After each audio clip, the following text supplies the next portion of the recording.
ഓം ഓം ശ്രീ ഗുരുവായൂരപ്പ ശരണം. പ്രിയപ്പെട്ടവരെ, ഏഴാമത്തെ ദശകത്തിൽ 4, 5, 6 ശ്ലോകം നോക്കാം. 4-ാമത്തെ ശ്ലോകം: മായ എത്ര കദാപി നോ വികുരുതേ ഭാതേ ജഗദ്ഭ്യോ ബഹിഃ. മായ എത്ര കദാപി നോ വികുരുതേ ഭാതേ ജഗദ്ഭ്യോ ബഹിഃ. ശോക ക്രോധ വിമോഹ സാധ്വസമുഖ ഭാവാസ്തു ദൂരം ഗതാഃ. ശോക ക്രോധ വിമോഹ സാധ്വസമുഖ. ശോകക്രോധ വിമോഹ സാധ്വസമുഖ ഭാവാസ്തു ദൂരം ഗതാഃ. സാന്ദ്രാനന്ദചരീ ച യത്ര പരമജ്യോതിഃ പ്രകാശാത്മകേ. സാന്ദ്രാനന്ദചരീ ച യത്ര പരമജ്യോതി പ്രകാശാത്മകേ. തത്തേ ധാമ വിഭാവിതം വിജയത്തെ വൈകുണ്ഠരൂപം വിഭോ. തത്തേ ധാമ വിഭാവിതം വിജയത്തെ വൈകുണ്ഠരൂപം വിഭോ. വാക്ക് ഇങ്ങനെയാ മുറിക്കുക നോക്കാം. മായ എത്ര കദാപി നോ വികുരുതേ ഭാതേ ജഗദ്ഭ്യോ ബഹിഃ എന്നും പറയാം, ബഹിർ എന്നും പറയാം. ശോക ക്രോധ വിമോഹ സാധ്വസമുഖ ഭാവാസ്തു ദൂരം ഗതാഃ. സാന്ദ്രാനന്ദചരീ ച യത്ര പരമജ്യോതിഃ പ്രകാശാത്മകേ. തത്തേ ധാമ വിഭാവിതം വിജയത്തെ വൈകുണ്ഠരൂപം വിഭോ. ഇത് വളരെ എളുപ്പമുള്ള ശ്ലോകമാണ്, മാർക്കൊന്നും മുറിക്കാനില്ല. ഇതിൻ്റെ അർത്ഥം നോക്കാം. വിഭോ എന്ന് പറഞ്ഞാൽ സർവവ്യാപി എന്നർത്ഥം. സർവവ്യാപിയായിട്ടുള്ള ഭഗവാനെ, ലോകങ്ങളുടെ എല്ലാം പുറത്ത് വിളങ്ങുന്ന ആ സ്ഥലത്ത്, അതായത് വൈകുണ്ഠത്തിൽ, മായ ഒരിക്കലും ഭേദബോധം ജനിപ്പിക്കുന്നില്ല. ദുഃഖം, കോപം, മൗഢ്യം, ഭയം മുതലായ മനോഭാവങ്ങളാകട്ടെ ദൂരെ ഒഴിഞ്ഞു പോയിരിക്കുന്നു. മഹാതേജപ്രകാശരൂപമായ ആ പ്രദേശത്ത് പരമാനന്ദ പ്രവാഹവും ഉണ്ട്. ബ്രഹ്മാവിന് കാട്ടിക്കൊടുത്ത ആ വൈകുണ്ഠമെന്ന അങ്ങയുടെ വാസസ്ഥലം വിജയിച്ചരുളുന്നു. അഹങ്കാരികളായ മായാകാര്യങ്ങളോ ശോകക്രോധാദികളായ മനോവികാരങ്ങളോ ഇല്ലാത്ത ലോകം വൈകുണ്ഠം മാത്രമാണ്.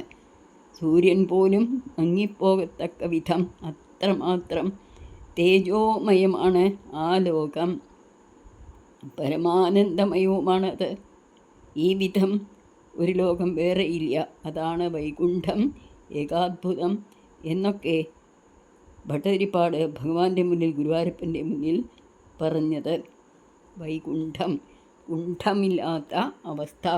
കുണ്ഠം പറഞ്ഞാൽ ദുഃഖം, മൗഢ്യം ഒക്കെയാണ് അർത്ഥം. ഇനി ഇത് കൂട്ടി വായിക്കാം.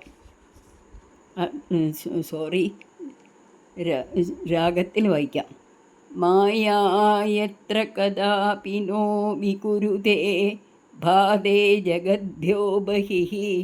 മായ എത്ര കദാപി നോ വികുരുതേ ഭാതേ ജഗദ്ഭ്യോ ബഹിർ.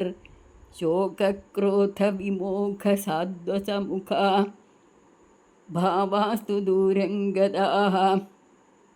ശോകക്രോധ വിമോഹ സാധ്വസമുഖ ഭാവാസ്തു ദൂരം ഗതാഃ. സാന്ദ്രാനന്ദചരീ ച യത്ര പരമജ്യോതിപ്രകാശാത്മകേ. സാന്ദ്രാനന്ദചരീ ച യത്ര പരമജ്യോതിപ്രകാശാത്മകേ. തത്തേ ധാമ വിഭാവിതം വിജയത്തെ വൈകുണ്ഠരൂപം വിഭോ. തത്തേ ധാമ വിഭാവിതം വിജയത്തെ വൈകുണ്ഠ രൂപം വിഭോ.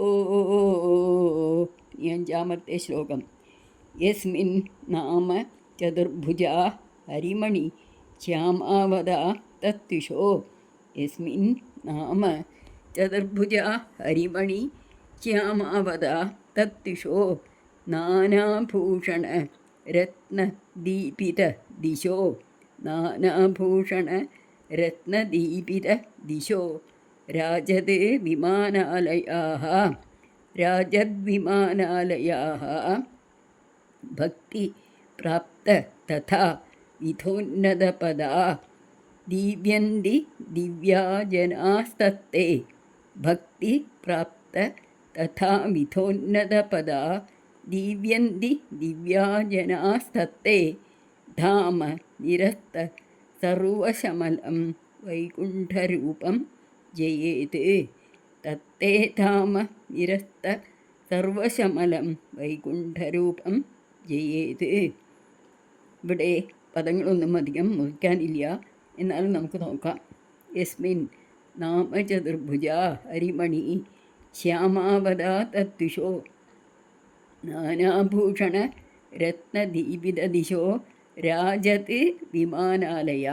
രാജത് പറഞ്ഞാലും മിന്നിത്തിളങ്ങുന്ന വിമാനങ്ങൾ എന്നർത്ഥം. രാജത് വിമാനാലയാഃ ഭക്തിപ്രാപ്ത തഥാ വിധോന്നതപദാ ദീവ്യന്തി ദിവ്യാ ജനാഃ എന്ന് വായിക്കണം.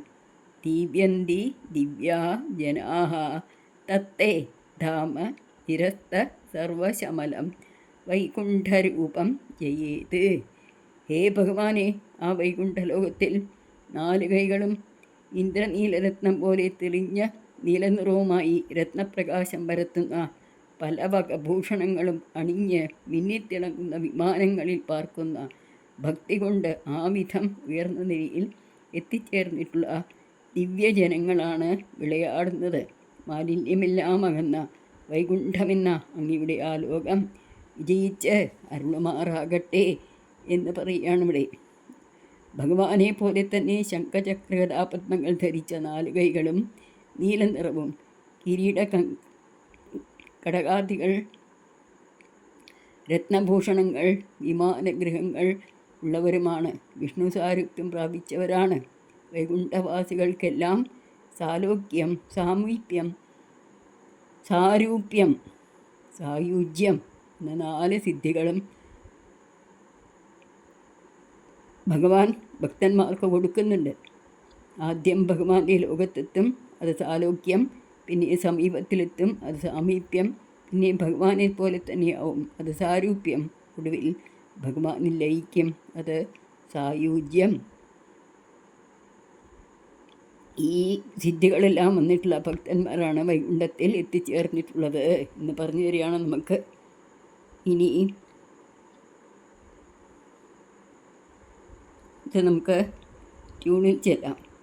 യസ്മിൻ നാമ ചതുർഭുജ ഹരിമണിശ്യാമാവതാ തത്വിഷോ. യസ്മിൻ നാമ ചതുർഭുജ ഹരിമണിശ്യാമാവതാ തത്വിഷോ. നാനാഭൂഷണരത്നദീപിതദിശോ രാജത് വിമാനാലയാഃ. നാനാഭൂഷണരത്നദീപിതദിശോ രാജത് വിമാനാലയാഃ ഭക്തിപ്രാപ്ത തഥാ വിധോന്നതപദാ ദീവ്യന്തി ദിവ്യാജനാഃ. ഭക്തിപ്രാപ്ത തഥാ വിധോന്നതപദാ ദീവ്യന്തി ദിവ്യാജനാഃ. തത്തേ ധാമ നിരസ്ത സർവശമലം വൈകുണ്ഠരൂപം ജയേത്. തത്തേ ധാമ നിരസ്ത സർവശമലം വൈകുണ്ഠരൂപം ജയേത്. ഇനി 6ാമത്തെ ശ്ലോകം നോക്കാം. നാനാദിവ്യ വധൂജനൈരഭിവൃത വിദ്യുല്ലതാ തുല്യയാ. നാനാ ദിവ്യ വധൂജനൈർ അഭിവൃത വിദ്യുല്ലതാ തുല്യയാ. വിശ്വോന്മാദന ഹൃദ്യ ഗാത്ര ലതയാ വിദ്യോതിതാ ശാന്തരാ. വിശ്വോന്മാദന ഹൃദ്യ ഗാത്രലതയാ വിദ്യോതിതാ ശാന്തരാ ത്വത്പാദാംബുജ സൗരഭൈക കുതുകാ ലക്ഷ്മീ സ്വയം ലക്ഷ്യത്തെ ത്വത്പാദാംബുജ സൗരഭൈക കുതുകാ ലക്ഷ്മീ സ്വയം ലക്ഷ്യത്തെ യസ്മിൻ വിസ്മയനീയ ദിവ്യവിഭവം തത്തേ പദം ദേഹി മേ യസ്മിൻ വിസ്മയനീയ ദിവ്യവിഭവം തത്തേ പദം ദേഹി മേ. ഇതെങ്ങനെയാ പദം മുറിക്കുക നോക്കാം. നാനാദിവ്യവധൂജനൈരഭിവൃത എന്നെഴുതിയിട്ടുണ്ട്. അപ്പോൾ അവിടെ നമുക്ക് ഒന്ന് മുറിച്ച് നോക്കാം പദം അല്ലേ. നാനാ ദിവ്യ വധൂജനൈഹി അഭിവൃത അങ്ങനെയും ചെല്ലാം. അല്ലെങ്കിലോ വധുജനൈർ അഭിവൃത അങ്ങനെയും ചെല്ലാം. നാനാ ദിവ്യവധൂജനൈർ അഭിവൃത വിദ്യുല്ലതാ തുല്യയ വിദ്യുല്ലതാ തുല്യയ വിശ്വോന്മാദന ഹൃദ്യ ഗാത്ര ലതയാ വിദ്യോതിതാ ശാന്തരാ ത്വത്പാദാംബുജ സൗരഭൈക കുതുകാ ലക്ഷ്മീ സ്വയം ലക്ഷ്യത്തെ യസ്മിൻ വിസ്മയനീയ ദിവ്യവിഭവം തത്തേ പദം ദേഹി മേ. തത്തേ എന്ന് പറയുമ്പോൾ തത് തേ തത്തേ തത് തേ പദം ദേഹി മേ. ഇനി ഇതിൻ്റെ അർത്ഥം നോക്കാം. അനേകം ദിവ്യ സ്ത്രീകൾ ചുറ്റും നിന്ന് സേവിച്ചുകൊണ്ടും മിന്നൽക്കൊടി പോലുള്ള എല്ലാവരെയും മോഹിപ്പിക്കുന്ന മനോഹരമായ കോമള ശരീരം കൊണ്ട് ദിക്കെല്ലാം തിളക്കിക്കൊണ്ടും ലക്ഷ്മി ദേവി ഇന്തിരിവടിയുടെ പാദാരവിന്ദങ്ങളുടെ സൗരഭ്യത്തിൽ അത്യാസക്തയായി അവിടെ പ്രത്യക്ഷമായി കാണപ്പെടുന്നു. അത്ഭുതമുളവാക്കുന്ന ദിവ്യവസ്തുക്കളുള്ള അങ്ങയുടെ ആ ലോകം എനിക്ക് നൽകണമേ എന്നാണ് ഭട്ടതിരിപ്പാട് ഗുരുവായൂരപ്പനോട് പറഞ്ഞത്. ഈ ശ്ലോകം വായിക്കുമ്പോൾ നമുക്കും അങ്ങനെ ഗുരുവായൂരപ്പനോട് പറയാമല്ലോ അല്ലേ. തത്തേ പദം ദേഹിമേ. ആ പദം ആ വൈകുണ്ഠം നിങ്ങൾക്കും നൽകൂ ഗുരുവായൂരപ്പ. സമ്പത്തിൻ്റെ അതിദേവതയായ ലക്ഷ്മി ദേവി മിന്നൽക്കൊടി പോലെയാണ്.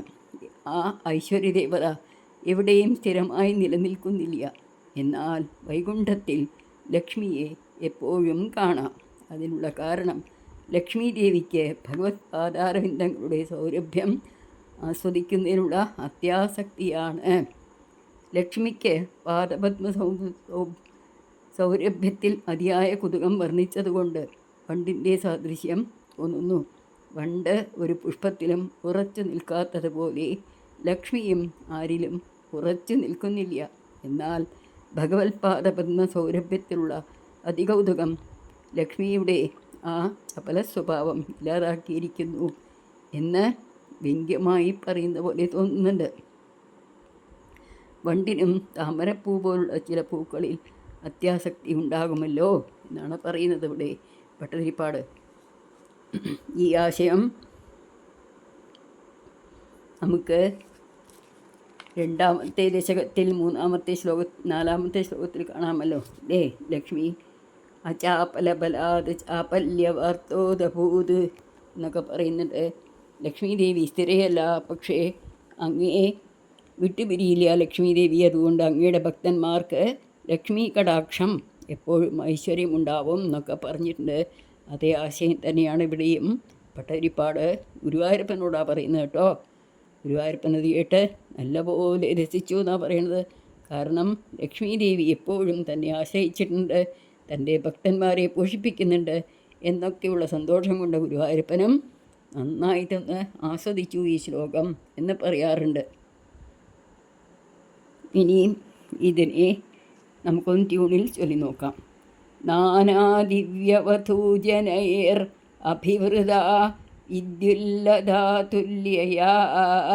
നാനാദിവ്യവധൂജനൈർ അഭിവൃത വിദ്യുല്ലതാ തുല്യയാ വിശ്വോന്മാദനഹൃദ്യഗാത്രലതയാ വിദ്യോതിതാ ശാന്തരാ ത്വത്പാദാംബുജ സൗരഭൈകകുതുകാ ലക്ഷ്മീ സ്വയം ലക്ഷ്യത്തെ യസ്മിൻ ത്വത്പാദാംബുജ സൗരഭൈകകുതുകാ ലക്ഷ്മീ സ്വയം ലക്ഷ്യത്തെ യസ്മിൻ വിസ്മയനീയ ദിവ്യവിഭവം തത്തേ പദം ദേഹി മേ. യസ്മിൻ വിസ്മയനീയ ദിവ്യവിഭവം തത്തേ പദം ദേഹി മേ. ശ്രീ ഗുരുവായൂരപ്പാ ശരണം. സർവത്ര ഗോവിന്ദനാമ സങ്കീർത്തനം. ഗോവിന്ദ ഗോവിന്ദ. ഭഗവാനെ തത്തേ പദം ദേഹിമേ എന്ന് പറഞ്ഞുവല്ലോ ഭട്ടതിരിപ്പാട്. അപ്പോൾ എനിക്കും ആ വൈകുണ്ഠ ലോകം നൽകണം എന്നാണല്ലോ പ്രാർത്ഥന. അവിടെയുള്ള ഭക്തജനങ്ങളെ പോലെ ഭഗവാനെ എനിക്കും സാരൂപ്യം മുക്തി തന്ന് അനുഗ്രഹിക്കണമേ. സായുജ്യത്തെക്കാൾ താൻ ആഗ്രഹിക്കുന്നത് സാരൂപ്യമാണെന്നാണ് ഈ ശ്ലോകത്തിൻ്റെ അർത്ഥമെന്ന് മഹാത്മാക്കൾ വിവരിക്കാറുണ്ട്.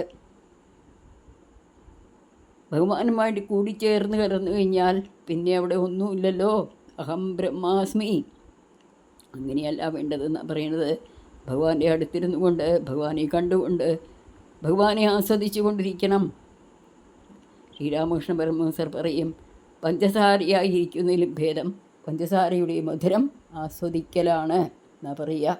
ആ ആശയമാണ് ഇവിടെ ഭട്ടതിരിപ്പാട് ഈ ശ്ലോകത്തിൽ കൂടി ഗുരുവായൂരപ്പനോട് പറയുന്നത്. നമുക്കും അങ്ങനെയൊക്കെ ഭാവന ചെയ്ത് ഗുരുവായൂരപ്പനോട് പ്രാർത്ഥിക്കാമല്ലോ, ഇല്ലേ? ഭാവഗ്രാഹി ജനാർദ്ദന എന്നാ പറയുന്നത് ഭഗവാനെക്കുറിച്ച്. ആ ഭഗവാൻ എപ്പോഴും എപ്പോഴും ഭക്തന്മാരെ അനുഗ്രഹിക്കാൻ വേണ്ടിയിട്ട് ഇങ്ങനെ കാത്തുകൊണ്ടിരിക്കുകയാണെന്നാണ് പറയുന്നത്. ആഗ്രഹത്തോടെ, അത്യാഗ്രഹത്തോടെ. അങ്ങനെയുള്ള ഗുരുവായൂരപ്പനെ നമ്മളും സദാ വിളിച്ചുകൊണ്ടിരുന്നാൽ, സദാ സ്മരിച്ചുകൊണ്ടിരുന്നാൽ ഭഗവാൻ ഓടിയെത്തില്ലേ നമ്മളെ രക്ഷിക്കാൻ.